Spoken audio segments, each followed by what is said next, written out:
really, when you think, when you reflect on that, it can be very well applicable to your section.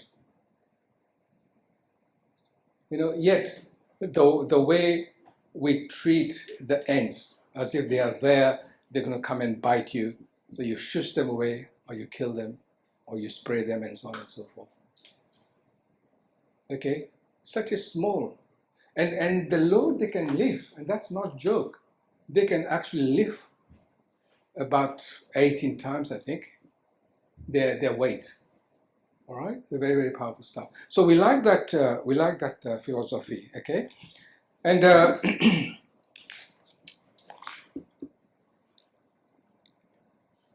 okay, the model about well-being is a PERMA model. It's about positive emotions, engagement, relationships, meaning, and accomplishment. Now, this is the SDGs, Sustainable Development Goals. There are 17 of them, and the sustainable goal we are working on is this: good health and well-being, quality education, and there's also gender inequality.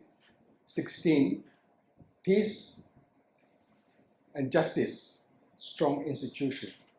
And this one, partnerships for the goal. Everyone is trying to implement these. And when you look at that, it's very relevant to your organization as well. And I'm sure questions been asked, how are you implementing the SDG goals? Have they been asking you? No. No? Well, they will. All right? We are obligated. Where does communication fit in? It's every department, every sector's responsibility is to participate in the implementation of the Sustainable Development Goal. All right? So I think it's a very serious matter. I think we have to. And that's been going on for about 1.5 years now. Okay, it's SDG 2030. Now, we are working, this one, lots of people are struggling. The partnership for the goal. How can we create partnership synergy in the world to work together and to make a difference? A lot of people are actually struggling, okay? So these are the goals I've just mentioned: good health and well-being, quality education, equal access to affordable technical, vocational, and higher education, education for sustainable development and global citizen, expand higher education for developing countries.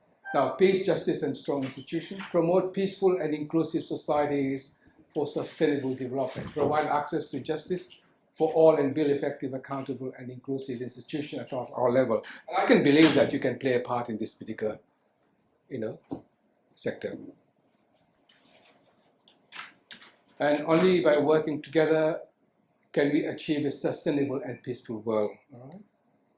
Now, we are actually working in collaboration. The way the institute is structured, we have established consortium of global organizations.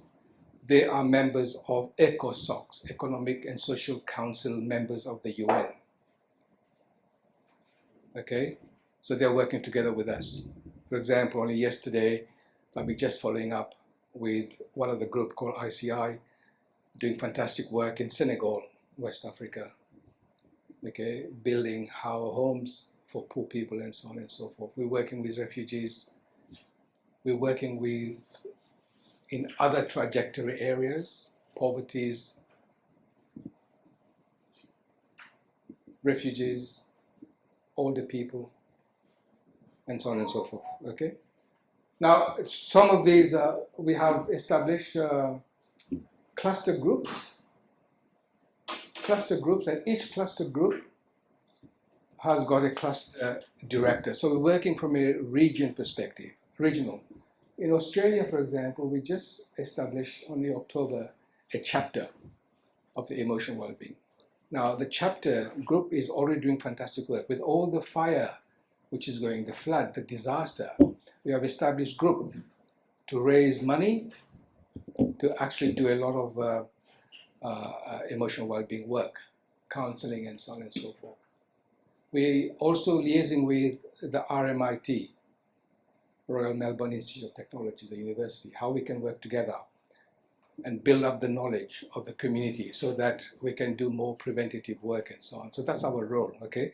Now, very quickly, we have got other cluster regions in Europe, North Africa. We've got a forum planned there in April this year. West Africa, we have got Europe, Mediterranean, Indian subcontinent, and then we've got Nepal region, Japan, and we're working with China at the moment, and this region here, oceanic region. Okay, South Africa, it's very interesting. We're working with the indigenous group. Okay, so that's how we're making a difference. Now, I'll just what I would like to, any comments you want to make so far before I move into the next section of the presentation? Sorry about that. Yeah, no, that's all right. You can ask me a question or you can make any comments so far.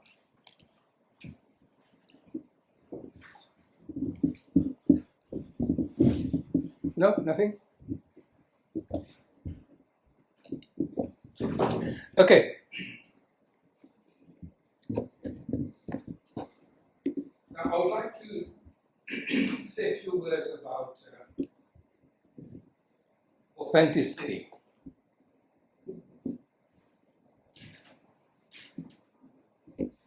If I were to ask you a question, are you living a life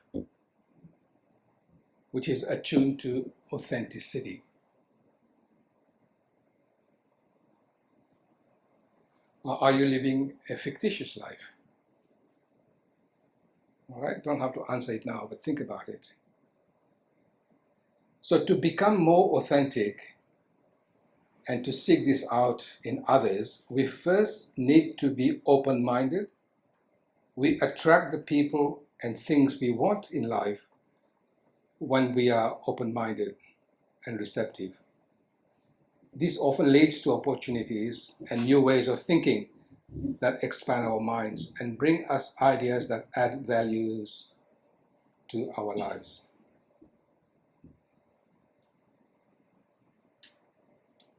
Okay? So we need to be honest, trustworthy, and kind. We all desire authenticity for ourselves. And we all want to know the people we want to invite into our lives, they're also authentic. If they're not authentic, we don't connect.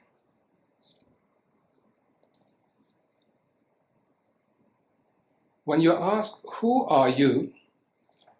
If I were to ask you this question, who are you? Maybe I can just pause 1 minute and ask you, who are you? Can you just give me a response, please? Who are you? How would you describe who are you?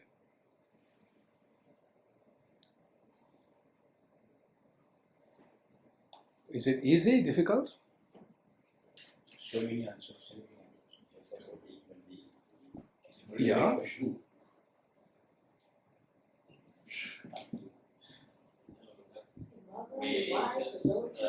There is no dimension. A daughter, no dimension, yeah, okay. I think that if somebody asks me about who I am, I will just tell my name with maybe my position. That's it. Okay. It depends on the context. If I am in a scientific forum, I'm asked who am I, the answer will be different if I am in a psychological class or any other forum. So, But we're not talking about what position you are, what conference you're here. Just you here. Who are you? Simple answer would be I am I. Good. I am I. Good. So if I were to just ask you to describe I, And this is the what is that? This is the What is an I? But you are right. Most people, 90% of people will give me the same answer. They will describe the more technical side of that person. Yeah, but I is too egocentric. I am I. So he might might be be I am what I am in the environment, whatever is relative. If I'm in the cane field, I is different. When him, I is different.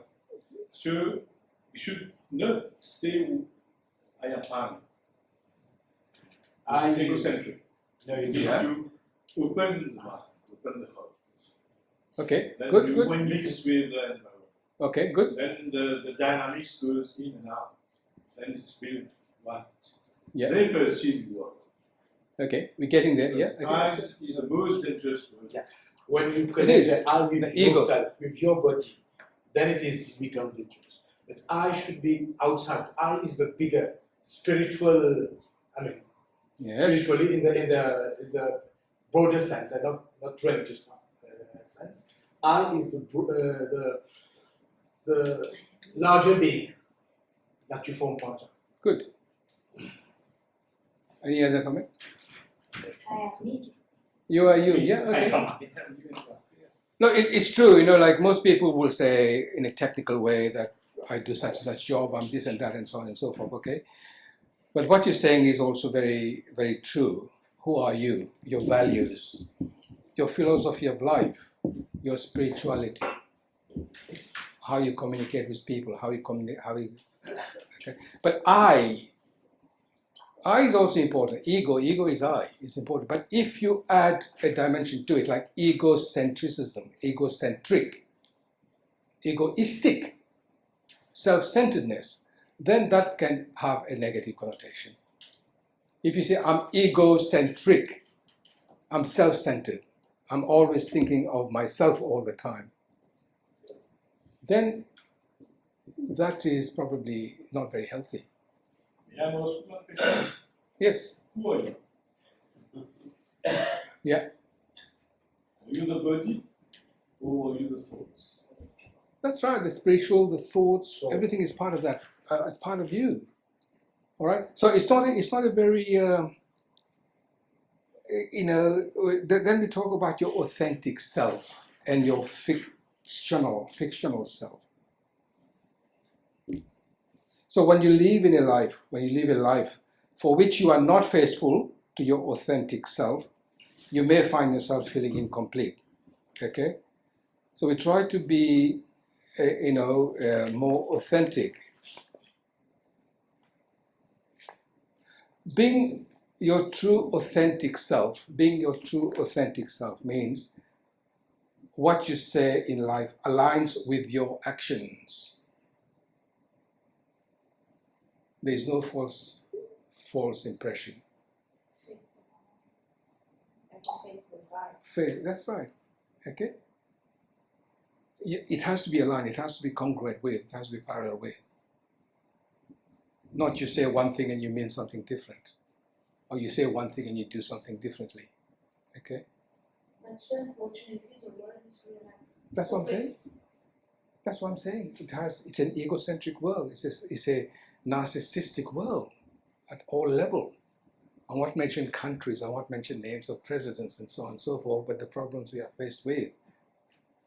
Because of that egocentrism, I want to be the best. I want to control everything. Okay? Now it goes beyond what you do for a living, what possessions you own, or who you are to someone. For example, a mother, brother, girlfriend, and so on and so forth. It is who you truly are as a person, regardless of your occupation. It means not caring what others think about you. It is to be true to yourself through your thoughts, words, and action. Okay? Now, engaging your authentic self, you have to accept yourself for who you are. Accepting yourself often requires a mental attitude of adjustment. Okay? There's no pretext about you. You just accept your true self. Support your self-esteem. Every person has valid thoughts and ideas and is gifted and intelligent in unique ways. Act on your personal beliefs. Okay?